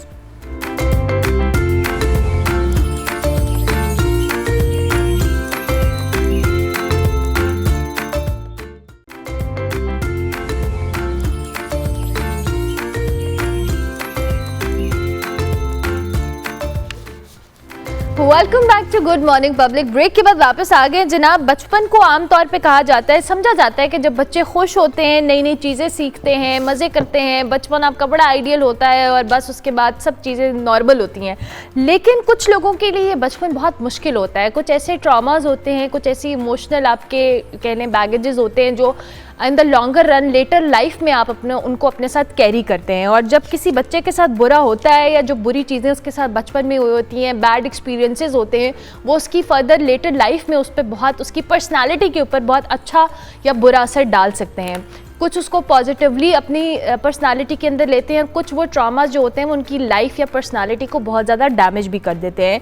इसीलिए रिलेशनशिप्स के अंदर लेकर अपनी दीगर चीज़ों को लेकर इवन प्रोफेशनल लाइफ में बहुत सारे लोग उन चीज़ों को इम्प्लीमेंट करते हैं, चाहे वो पॉजिटिव हैं या नेगेटिव हैं। स्कॉटलैंड की जी एक यूनिवर्सिटी में एक रिसर्च हुई है, उससे मालूम हुआ है कि बचपन में जो पेश आने वाला कोई भी ऐसा तनाव है, कोई ऐसा हादसा है, वो हर तजर्बा बाद की ज़िंदगी में तवील मुद्दती जो सेहत के मसाइल हैं इसमें 13% तक इजाफा करता है। और चाइल्ड ट्रॉमा हमारी और हमारे इर्द गिर्द रहने वाले लोगों की ज़िंदगी में उसको कैसे मुतासिर करता है, इसी पे आज हम बात करेंगे। डॉक्टर आयशा शाहिद शेख हमारे साथ मौजूद है, हमारे नफ्सियात हैं, उनको खुश आमदीद कहते हैं। Thank you very much doctor Ayesha, good morning, I hope you are doing well. सबसे पहले तो हम ज़रा ये ट्रॉमा की एक डेफिनेशन को लोगों के सामने रखते हैं कि बेसिकली ट्रॉमा क्या होता है, और स्पेसिफिकली अगर हम किसी के चाइल्डहुड ट्रॉमास को डिस्कस कर रहे हैं तो। Thank you for inviting me over here, और बहुत अच्छा टॉपिक है, इसके ऊपर आज हम बात कर रहे हैं। बहुत डिफिकल्ट टॉपिक भी है जिसके ऊपर बात करना बहुत मुश्किल भी हो जाता है। अगर हम ट्रॉमा की बिल्कुल आसान अल्फाज में उर्दू में बात करें तो इसका मतलब ये है कि कोई ऐसा इवेंट, ऐसा वाक़या जिसमें आपको या आपके किसी करीबी इंसान को नुकसान पहुंचा हो या नुकसान पहुंचने का अंदेशा हुआ हो। अगर आपके साथ वो वाला वाक़या हुआ जिसमें आपको सेक्सुअली, फिजिकली, इमोशनली किसी प्रकार का नुकसान पहुंचा या फाइनेंशियली नुकसान पहुंचा या आपके किसी प्यारे को पहुंचा या किसी को होता हुआ देख लें, विटनेस कर लें, तो वो सिचुएशन जो है वो ट्रॉमा कहलाती है। और ट्रॉमेटिक सिचुएशन जो होती हैं उनकी हमारी ब्रेन की जो केमिस्ट्री है उसमें चेंज लाने की उनके अंदर एक खासियत है। तो वैसे अगर एक बच्चा या एक एडल्ट भी अगर ट्रॉमा से गुजरता है तो वहाँ पे उसके ब्रेन के अंदर ऐसे चेंजेस आते हैं जिससे उसके मूड और उसके रवैयों के ऊपर लॉन्ग टर्म में तब्दीली आने के चांसेस होते हैं। तो ऑब्वियसली जो बच्चे बचपन से ट्रॉमा का शिकार होते हैं, प्रॉब्लमेटिक चाइल्डहुड देखते हैं, अपना ऐसा बचपन गुजारते हैं जो कि इतना अच्छा, इतना वायबल नहीं होता, तो वहाँ पर उनके ब्रेन पे बहुत सी चीज़ें सख्त हो जाती हैं। वो चीज़ें उनके बिहेवियर में, उनकी सोचों के अंदर और उनके ओवरऑल लाइफ को डिफाइन करने लग जाती हैं। अच्छा डॉक्टर आयशा, आपने ये बात की, अच्छा मैंने अपने इर्द गिर्द शायद ऑब्जर्व किया है और जब मैंने कुछ पढ़ा भी इस चीज़ को लेके, समटाइम्स लोग अपने ट्रॉमास को अपनी आइंदा आने वाली ज़िंदगी में कुछ पॉजिटिव भी उसको कहलें डाइवर्ट कर लेते हैं, कन्वर्ट कर लेते हैं कि उनके साथ अगर भी कुछ बुरा हुआ है तो वो आइंदा अपने इर्द गिर्द लोगों के साथ बुरा नहीं होने देखना चाहते या नहीं होता देखते, लेकिन कुछ लोग उसको बहुत ज़्यादा नेगेटिव अपनी पर्सनालिटी के ऊपर ले लेते हैं। इन दोनों सिचुएशंस को भी डिफाइन कीजिएगा। देखिए, अगर हम ट्रॉमा की बात करें तो उसके असरात हर इंडिविजुअल के ऊपर डिफरेंट होते हैं, और ये चीज़ देखने वाली है क्योंकि हर शख्स जो है वो पर्सनैलिटी के वाइज, पर्सनैलिटी के तौर पर एक दूसरे से मुख्तलिफ होता है, प्लस उसके जो एनवायरमेंटल स्टेटस होते हैं, सिचुएशन होती है, वो भी डिफरेंट होती है, जिसकी वजह से लॉन्ग टर्म इफेक्ट पे फर्क आ सकता है। फॉर एग्जाम्पल, कोई ऐसा बच्चा जो कि चाइल्डहुड में ट्रॉमा से गुजरा, किसी भी तरह का ट्रॉमा हो सकता है, लेकिन उसके पेरेंट्स, उसकी फैमिली या उसका जो माहौल जहाँ पे पढ़ने के लिए जाता था वो बहुत सपोर्टिव था, उन्होंने उसको उस चीज़ को ओवरकम करने में हेल्प किया, तो कहीं ना कहीं वो बच्चा जो ट्रॉमा को मोटिवेशन के तौर पे लेके अपनी भी ग्रूमिंग करेगा और इवेंचुअली अगलों को भी हेल्प करेगा कि वो उस चीज़ से बाहर निकल सके। लेकिन जहाँ पर जैसे हमारे माशरे में खुदा ना खास्ता अगर सेक्सुअल अब्यूज़ की बात है, अगर बच्चों के साथ अनफॉर्चुनेटली इस तरह का कुछ हो जाए तो बहुत ज़्यादा इसके बारे में तो आगाही नहीं है। अगर आगाही है तो उसको दबाने की या बंद करने की, इसको इस टॉपिक को चेंज करने की कोशिश की जाती है। अक्सर औकात बच्चे इसके बारे में खुद ही डर के हमारे बात नहीं कर पाते। तो ऐसे केस के अंदर वो जो चीज़ है वो बच्चों के अंदर कहीं ना कहीं दबी रहती है, और वो जब बड़े होते हैं, अपने बड़े होकर एडल्ट रिश्तों में ट्रांसफ़र होते हैं, अपने काम काज, करियर या पढ़ाई के अंदर जाते हैं, वहाँ पर वो चीज़ होती है ट्रांसलेट होने लग जाती है। वो वहाँ पर मनफी रवैयों और मनफी सोचों की बुनियाद पे हमें नजर आती है। तो ये बहुत बड़ी चीज़ डिपेंड करती है कि जो बच्चे का एनवायरनमेंट है वो कैसा है। अगर एनवायरनमेंट सपोर्टिव होगा तो ऑब्वियसली बच्चा बड़ा होकर जो है वो सपोर्ट लेगा और वो उसके अंदर से घूम होकर निकल सकता है, ट्रॉमा से बाहर निकल सकता है। लेकिन जब बच्चे को सपोर्ट ही नहीं हुई तो ऑब्वियसली वो ट्रॉमा कहीं ना कहीं उसके ज़हन में, उसकी बॉडी में बरकरार रहता है। अच्छा डॉक्टर आयशा, जब मैं आपकी और अपनी बात करूंगी तो हमारे बचपन के शायद जो ट्रॉमाज हैं या हमारे साथ कोई भी इमोशनली हम किस चीज़ का बैगेज लेके आ रहे हैं, तो शायद उस वक्त हमें भी इतनी अवेयरनेस नहीं थी, हमारे पेरेंट्स को भी इतनी अवेयरनेस नहीं थी, और वो अगर हमारी पर्सनालिटी में है भी तो शायद हम पढ़ लिख के उसको कहीं ना कहीं ओवरकम कर लेते हैं। लेकिन आजकल की जो जनरेशन है, चाहे वो पेरेंट्स हैं या बच्चे हैं, उनके अंदर they are quite aware about it. What do you think कि हमें अवेयरनेस पे कितना काम करने की ज़रूरत है कि जो ट्रॉमास हैं जो लेटर एज में जाके लोग अपने साथ कैरी करते हैं, इसको ओवरकम करना उनके बचपन, उनकी प्रोफेशनल लाइफ या उनकी जो इमोशनल एक चीज़ है उसमें आने से पहले उसको केटर किया जाए? एक चीज़ जो बड़ी अच्छी और खुशाइंद है कि जो आजकल टीनेजर्स के पेरेंट्स हैं, अक्सर औक़ात उनको थेरेपी का फ़ायदे का उसको पता नहीं, उनको पता है कि साइकोलॉजिस्ट के पास जाने की ज़रूरत कब है, अगर ट्रॉमा है, बच्चा किस सिचुएशन से गुज़र रहा है जो कि बहुत मुश्किल वाली है, तो वहाँ पे आप साइकोलॉजिस्ट के पास जा सकते हैं, उससे बात कर सकते हैं। लेकिन अभी भी एक बहुत बड़ा फैक्टर, बहुत बड़ी एक नंबर ऐसा है लोगों का जो कि थेरेपी पे जाने की बजाय बच्चों को कहते हैं कि हम तो तुम्हारे दोस्त हैं, हम तो तुम्हारे पेरेंट्स हैं, हमसे बात कर लो। तुम डॉक्टर से ऐसी कौन सी बात करोगे तुम हमसे नहीं कर सकते। तो यहाँ पे ये चीज साइंटिफिक देखने वाली है कि हर चीज पेरेंट्स के साथ बच्चा शेयर नहीं कर सकता, जैसे हम भी नहीं कर पाते थे पहले। इवेंचुअली जाके बच्चे इतना स्वाद हासिल करते हैं कि माँ बाप से शेयर कर सकें, तो वहाँ पर जो थेरेपी है साइकोलॉजिस्ट से बात करना वो हेल्प कर सकता है। यहाँ पर आगाही स्कूल्स के अंदर पब्लिक लेवल के ऊपर आगाही के बच्चों को थेरेपी की जरूरत हो सकती है। और अगर आप बच्चों के अंदर ट्रॉमा के साइंस देखें, आप देखेंगे उनके बिहेवियर तब्दीली आ रही है। अगर एक बच्चा जो हंसता बोलता खुश बच्चा है एकदम से वो उदास रहने लग गया है, डरने लग गया है, तो ये कुछ साइन और सिम्टम्स हैं कि बच्चा किसी सिचुएशन से गुजर रहा है जिसके बारे में बात नहीं कर पा रहा। और अगर ऐसी आगाही होगी तो माँ बाप जो है इन साइंस को पहचान के इवेंचुअली इस पर काम कर पाएंगे, या तो खुद तदारक करेंगे इस चीज़ का प्रॉब्लम का, या इवेंचुअली वो किसी एक्सपर्ट यानी साइकोलॉजिस्ट के पास लेके जाएंगे जो बच्चे को हेल्प कर सके स्कूल से निकलने के लिए। अच्छा डॉक्टर आयशा, अब ये बात यहाँ पे आती है कि कब एक चीज़ को आइडेंटिफाई करने की ज़रूरत है कि एक बच्चे को कोई ट्रॉमा है या कोई उसको ऐसी चीज़ जो उसके बिहेवियर को, उसकी इमोशनल हेल्थ को ट्रिगर कर रही है। कौन से ऐसे सिम्टम्स हैं कि अगर बच्चे, पेरेंट्स के लिए अवेयरनेस के कि उनके बच्चे में ये सिम्टम्स हैं, उन्हें इस बात का रियलाइजेशन होनी चाहिए कि हमारा बच्चा किसी फेज से, किसी प्रॉब्लम से गुजर रहा है और हमें कंसल्ट करने की ज़रूरत है, ये कब होगा? अच्छा, ये अगर हम क्लिनिकल केसेस की बात करें, जैसे जो केसेस हम तक क्लिनिक में हॉस्पिटल में आते हैं, उसमें ये चीज़ नज़र आती है कि अक्सर पेरेंट्स रिपोर्ट करते हैं कि बच्चे का रवैया आहिस्ता आहिस्ता बहुत ज़्यादा चेंज होना शुरू हो गया। फॉर एग्जाम्पल, ऐसा बच्चा जो कि सोशलाइज करता है, जो कि लोगों से मिलना जुलना पसंद करता है, जो कि बड़ा कॉन्फिडेंट और खुशबाश बच्चा है, जिसका मूड खुश रहता है, तो एकदम से डरा डरा या सहमा सहमा रहने लग जाएगा, वो अकेला रहने लग जाएगा। बहुत से बच्चे जो ट्रॉमा से गुजर होते हैं तो अकेले बैठना, आइसोलेट रहना पसंद करते हैं। फॉर एग्जाम्पल, अक्सर केसेस के अंदर जब अनफॉर्चुनेटली सेक्सुअल अब्यूज हो रहा होता है तो वहाँ पे कहीं ना कहीं उस बच्चे को डराया धमकाया जा रहा होता है कि अगर तुम बताओगे तो तुम्हारी सामत नहीं होगी या मैं किसी और को नुकसान पहुंचाऊंगा, क्योंकि इस बच्चे को इतनी अवेयरनेस नहीं होती कि वो जो कल्प्रिट है वो इतना पावर नहीं रखता, लेकिन उसके जहन में पावर रखता है। तो वैसे क्या होगा, बच्चा डरने लग जाएगा, उसके ग्रेड्स खराब होने लग जाएंगे। ये बड़ा कॉमन है कि बच्चों के स्कूल के रिजल्ट खराब होने लग जाते हैं, बच्चे भूलना शुरू कर देते हैं, बच्चों में चिड़चिड़ापन या गुस्सा आ जाता है बहुत ज्यादा। जरूरी नहीं कि बच्चे बहुत रोए या सैडनेस का इजहार करें, इसके बाद बच्चे बहुत चिड़चिड़े बदतमीज हो जाते हैं। ये सारे जो बिहेवियर्स है असल में वो उनकी टेंशन सीकिंग के बिहेवियर्स है, जो कि डिमांड कर रहे थे कि कोई चीज है जो कि बतानी चाहिए लेकिन हम बता नहीं पा रहे। एक बच्चा जो है बड़े की तरह अपने इमोशंस का इजहार नहीं कर सकता, तो वो इवेंचुअली बिहेवियर्स के जरिए, प्रॉब्लमैटिक बिहेवियर के जरिए बताता है कि there something going on with me, और इसको देखने की, उसको तदारक करने की जरूरत है।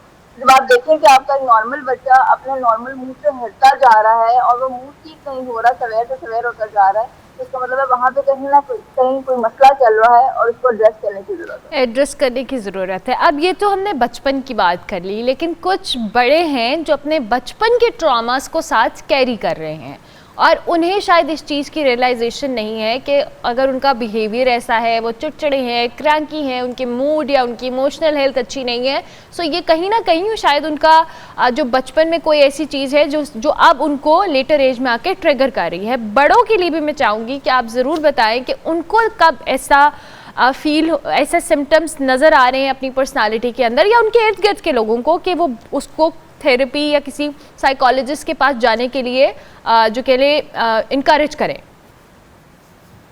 बिल्कुल, आपका सवाल बहुत अच्छा है। इसमें ये होता है कि अगर पर्सन एक एडल्ट है, फॉर एग्जांपल एक 25 से 30-35 साल का एक इंडिविजुअल है जो कि यंग एडल्ट है और वो एक ऐसी फेज से गुजर है जहाँ पे उसका मूड खराब रहने लग गया है या वो अपने करीबी रिश्तों को तर्क करना शुरू हो गया, उनके साथ बहुत ज्यादा इन्वॉल्व नहीं रहता, या चिड़चिड़ेपन का या गुस्से का इजहार करता है और उसके इर्द के लोग यानी उसकी हस्बैंड या वाइफ को, उसके स्पाउस को, उसके बच्चों को ये नजर आना शुरू हो गया, पेरेंट्स तंग हो रहे हैं, तो इसका मतलब है कहीं ना कहीं साइकोलॉजिकल इशू तो चल रहा है जिसको एड्रेस नहीं किया जा रहा। यहाँ पे ये चीज भी इम्पोर्टेंट है कि एक चीज जहाँ पे एक बंदा अगर इसके ऊपर काम नहीं करना चाह रहा, एक इंडिविजुअल इसके ऊपर काम नहीं करना चाह रहा, तो वो चीज वर्स से वर्स होती जाती है। ठीक है, हम साइंटिफिकली मोस्टली ये कहते हैं कि अगर आपका कोई ऐसा रवैया जो कि आपकी पर्सनल लाइफ में, आपके एकेडेमिया में, आपके करियर में इशू क्रिएट कर रहा है, और आपको अपने आप से और लोगों से दूर करता जा रहा है, इसका मतलब है कि ऐसा ये वो काम है जिसपे ठीक है, डॉक्टर आयशा से थोड़ा कनेक्शन का इशू है, लेकिन थैंक यू में डॉक्टर आयशा, बहुत शुक्रिया कि आपने इस हवाले से हमें गाइड किया। हमने ब्रेक लेनी है, ब्रेक के बाद वापस आएंगे। आप देखते रहिए गुड मॉर्निंग पब्लिक।